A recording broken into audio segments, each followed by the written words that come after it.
Hola and welcome to Lindita's Kitchen on the Road, and today I am here in the home of Marylou Martinez. Hi, and nice to have you here. Thank you, Mama. Thank you for having me as You're well. welcome. This is so wonderful. It's the holidays and Right. you know, we're getting ready to make some tamales.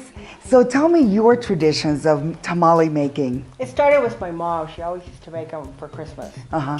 And we all used to pitch in. There was 8 of us. So all we used to pitch in, spread in, or whatever needed to be done. Everybody had a job, Yeah, right? everybody You know, I do the water, las hojas, and all that Right, stuff. You went right, through that. right. Yeah, so, you know, where does this recipe actually come from? Is it like Colorado or New Mexico? We think or? it's more Colorado. Uh-huh. I'm not real sure. Because my mom, she was from Colorado. So it, Oh. And so how long has she been gone? 10, 20 years? Yeah, so you know what? We pick Yeah. our traditions up, you know, from our Right. families. And you had such a large family that, Right. you know, the sisters all got together and los hermanos también, no? Your brothers? And, Right. Okay.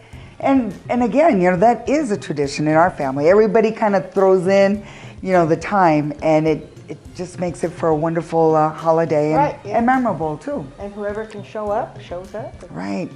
So, hey, so I think we're going to get started and Okay. show me the process. What about, where do you start with that? I start with my meat. I cook it overnight. Mm-hmm. I buy pork shoulder, and I season it with cumin, garlic, salt, and pepper, and a little bit of onion powder. Mm-hmm. Then I just, like a rub.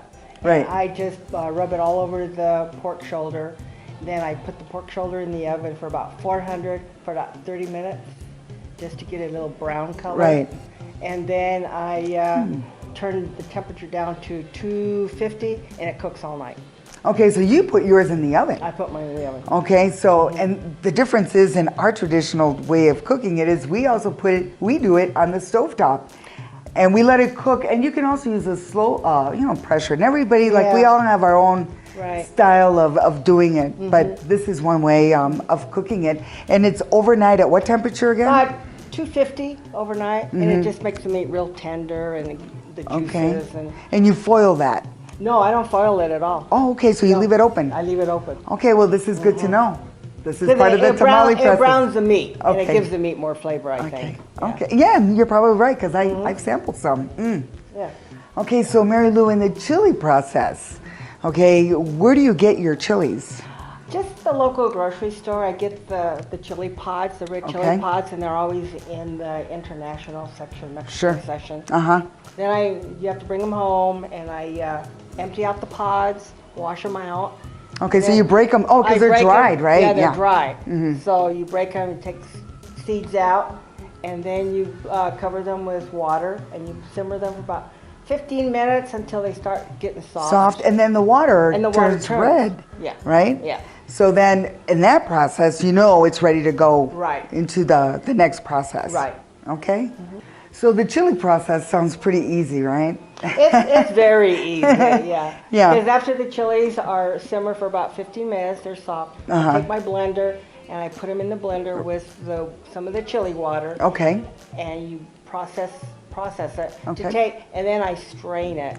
Okay, do you add any other seasonings to that, Marylou? Not really. No? Not till after I get the sauce out. Okay, so once it's all blended, then you put it in the strainer, and why do you do that? To take the seeds and the flesh out, you don't want that in your sauce. No, that's Yeah, true. Yeah. Okay, now la masa.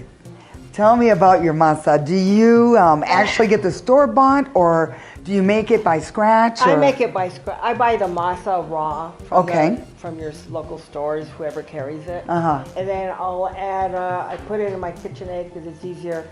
My mom used to do it by hand. And you know what? I still do. Check out these.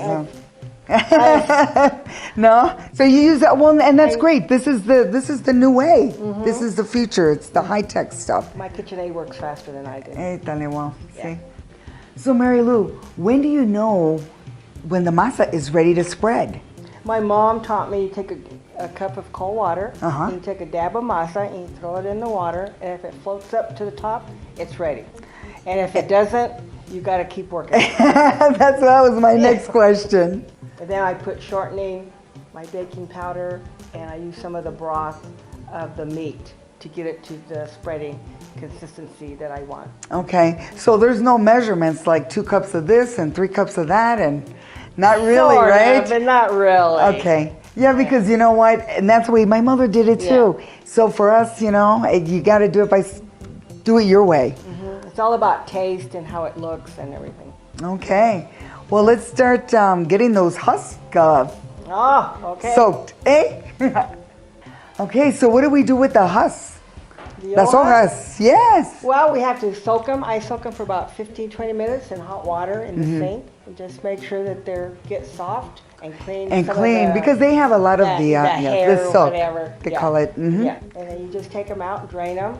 Pat them dry. Pat them dry, and then you're good to go.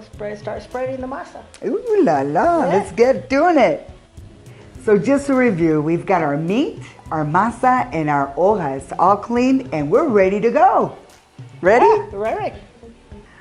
Christmas tamales, you know, they bring back a lot of memories. And I'd like to share a story with you about tamales.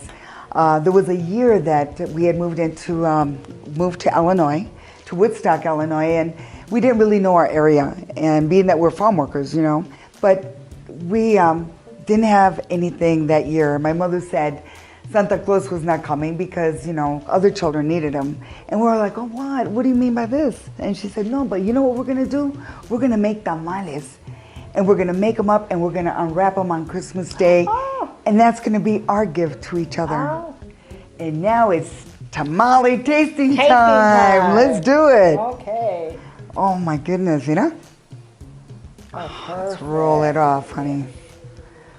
Oh my God, and while she's tasting, I just want to say thank you so much for joining us at Hispanic Business TV, Lindita's Kitchen on the Road, and we're going to see you next year. So let's get eating. Yeah, A ver, let's go. ¿cómo está?